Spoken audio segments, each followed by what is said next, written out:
Hello et bienvenue dans cette nouvelle vidéo. Aujourd'hui, on va retoucher ensemble des photos.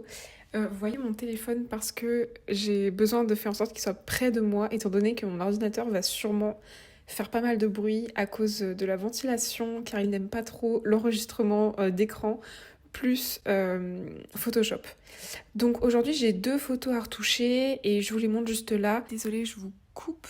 Vous aviez l'air de bien vous amuser dans ma super vidéo, c'est cool. Du coup, non, je voulais vous dire que j'ai pas pu tourner les deux photos, enfin les deux retouches, parce que j'ai eu trop de problèmes techniques. Mon son se coupe, ma caméra se coupe.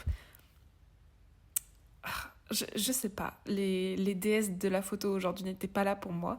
Donc, je vous fais une seule photo. C'est déjà une vidéo assez longue avec pas mal d'explications. Donc, ça suffira. Et on garde la deuxième photo pour un autre épisode. Donc, je vous la montre pas tout de suite. Mais voilà, si vous m'entendez parler de deux photos, c'est parce que je suis nulle avec la technologie. Salut! Je les ai passées dans Camera Raw avant de commencer, donc j'ai rien fait de très spécial, hein. J'ai juste enlevé un peu de contraste et voilà, j'ai juste un peu aplati l'image pour qu'elle soit plus facile à retravailler. Donc on va commencer par cette image de Candice au cerf de Genève. Je vais commencer par appliquer une action de séparation des fréquences qui va me permettre de faire une petite retouche de peau, rien de vraiment énorme, mais voilà. Je vais juste enlever quelques irrégularités de la peau qui se voient à cause de la lumière qui vient de côté, sinon ça se verrait absolument pas parce qu'elle a une peau vraiment très très lisse. Donc hop, c'est parti. Donc la séparation des fréquences, en fait, ça permet de séparer la couleur du relief de la peau. Et du coup, ce qui va faire qu'on va pouvoir travailler de manière beaucoup plus en profondeur sur les textures de la peau et les couleurs. Et par exemple, quand je vais enlever un bouton, je vais commencer par enlever sa couleur et puis après je vais remplacer sa texture par une autre texture de la peau. Ce qui change en fait de l'outil normal qu'on utilise sur Photoshop parce que l'outil normal, souvent, il mène à faire des espèces de flou sur la peau. Enfin, il garde pas du tout la texture de la peau. Et nous, c'est pas ce qu'on veut ici. Et comme je vais vous le montrer juste après, on a un petit cheveu là qui lui passe sur le front et on va pouvoir l'enlever très facilement grâce à cette technique. Donc c'est vraiment pas très compliqué à faire, hein. Moi j'ai juste pris une action déjà toute faite sur internet, j'ai tapé split frequencies et j'ai trouvé l'action déjà toute faite. Bon là je le fais grossièrement pour vous montrer mais voilà, c'est quand même assez simple à faire. Hop, on va juste prendre un autre endroit et voilà, plus de cheveux qui lui passent au milieu du front, c'est vraiment hyper pratique et ça permet d'avoir un rendu super naturel.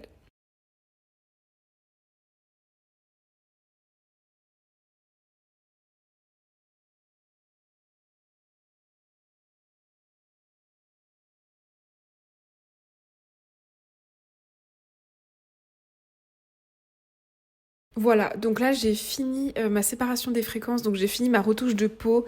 Comme vous le voyez, je suis pas allée très très loin dans la retouche, tout simplement parce qu'il y en a pas besoin. Je trouve que sa peau est déjà hyper lisse et de toute façon je suis pas une grande adepte des retouches excessives de la peau. Je trouve que ça dénature vraiment la photo et puis bah on a tous des petites irrégularités sur la peau, donc c'est pas la peine d'en faire un drame. Donc voilà, pour moi là ça suffit largement et j'aurais pu même ne pas le faire, hein. Et si jamais un petit conseil, c'est que si vous avez pas mal retouché la peau et vous trouvez que c'est trop, vous pouvez aller sur simplement le groupe et baisser l'opacité pour faire en sorte de rendre les choses un peu plus subtiles. Moi là je vais le laisser à fond parce qu'en fait j'ai enlevé des petites ombres qui étaient dues à la lumière qui venait du côté. Donc si je baisse l'opacité ça rendra mal.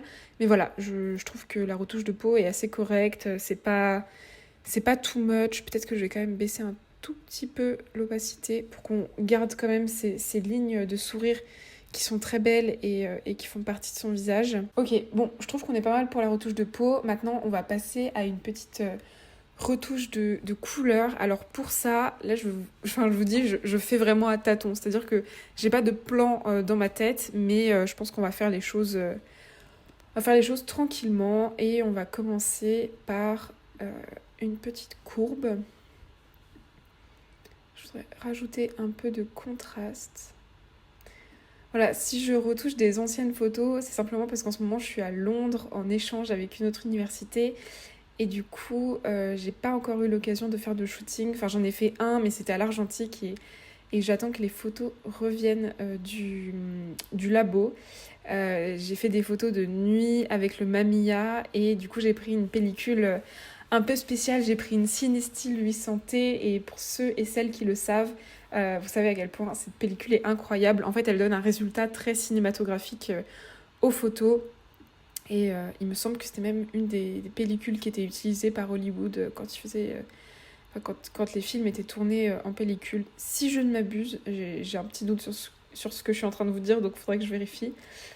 Mais voilà, c'est une pellicule qui a vraiment un rendu exceptionnel et donc j'ai hâte de voir tout ça. Donc là, j'ai fait un petit calque de niveau pour ajouter encore une fois un peu de contraste. Et maintenant, on va aller dans la correction sélective pour pouvoir corriger les couleurs de manière ciblée. Là, j'ai envie de faire quelque chose avec les verts parce que je trouve que c'est peut-être pas le look que je recherche pour cette photo, d'avoir du vert derrière.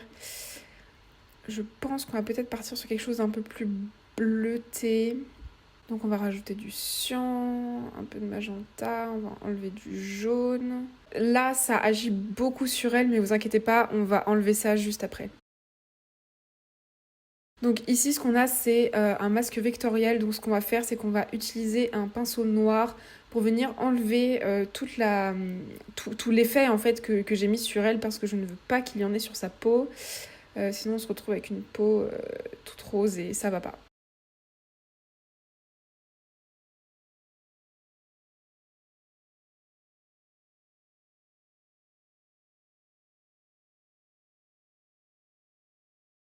Voilà, donc là, ça vous permet de voir que ce qui est sélectionné, en fait, c'est là où le filtre a été appliqué, donc uniquement sur l'arrière-plan, et ce qui n'est pas sélectionné, c'est là où le filtre n'est pas appliqué. Sauf que là, on se rend bien compte qu'il y a un petit problème de différence entre la couleur de sa peau et la couleur de l'arrière-plan. Enfin, du coup, sa peau paraît hyper orange alors que pas du tout.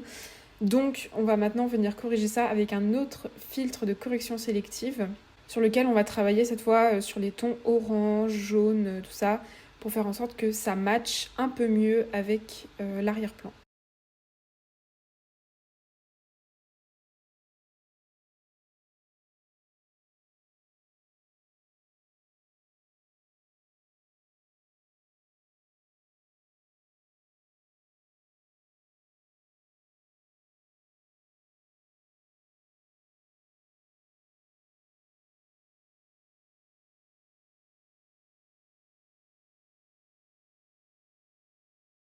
Voilà, donc là vous pouvez bien voir la différence entre là maintenant où j'ai corrigé la couleur de sa peau pour qu'elle matche avec l'arrière-plan et le avant où ça matchait pas trop. Je trouve que là on est quand même mieux, on a pu atténuer un peu la couleur jaune qu'il y avait sur sa peau. Et du coup, maintenant, on va partir sur une courbe de transfert en dégradé. On va partir sur du vert.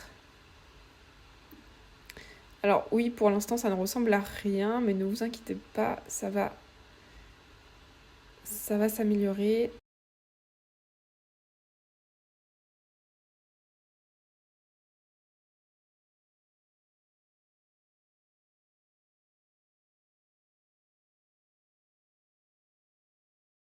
Donc là, ce que je fais, c'est que j'essaye plusieurs dégradés différents pour voir lequel me plaît le plus.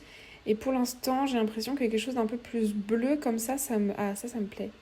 Ça, c'est pas mal. Hop, on va voir l'avant-après. C'est hyper léger, hein. C'est vraiment super léger, mais on peut tout à fait le rendre beaucoup plus fort. Voilà. Ensuite, afin de retrouver un peu de couleur, on va retourner dans les courbes et cette fois, on va bosser avec la courbe rouge.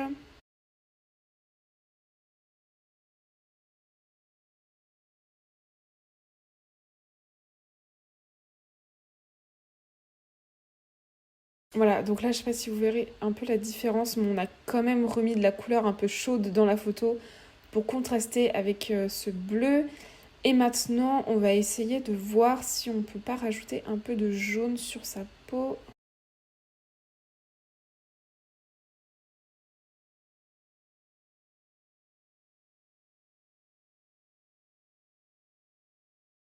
Ok, donc là ça me semble pas mal.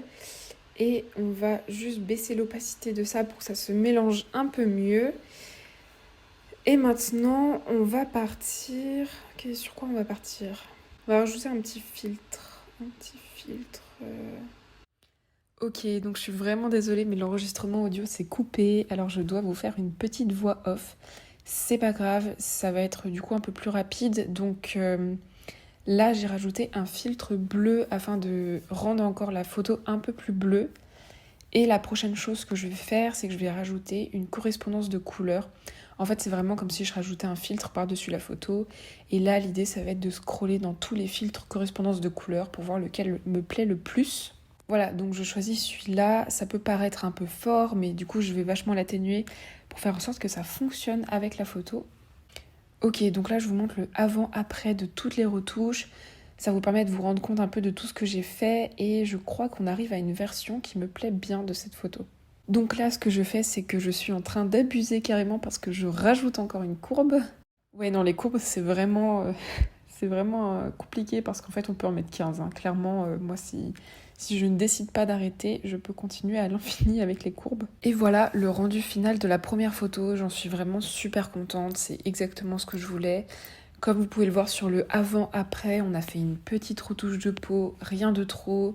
On a bien changé les tonalités de la photo et je trouve que cet arrière-plan va extrêmement bien avec ses yeux. Je trouve que la photo est super harmonieuse. Cette lumière qui vient sur le côté me plaît beaucoup. Donc voilà, je suis très contente. Voilà donc le résultat final. J'espère que la retouche vous plaît et que cette vidéo vous aura plu. C'était assez compliqué à tourner, donc voilà, j'espère que ça fonctionne. On verra au montage. Mais si ça vous a plu, je vous invite à laisser un like, un commentaire, me dire quel type de vidéo vous voudriez la prochaine fois et puis vous abonner, pourquoi pas. Je vous dis à bientôt dans une prochaine vidéo.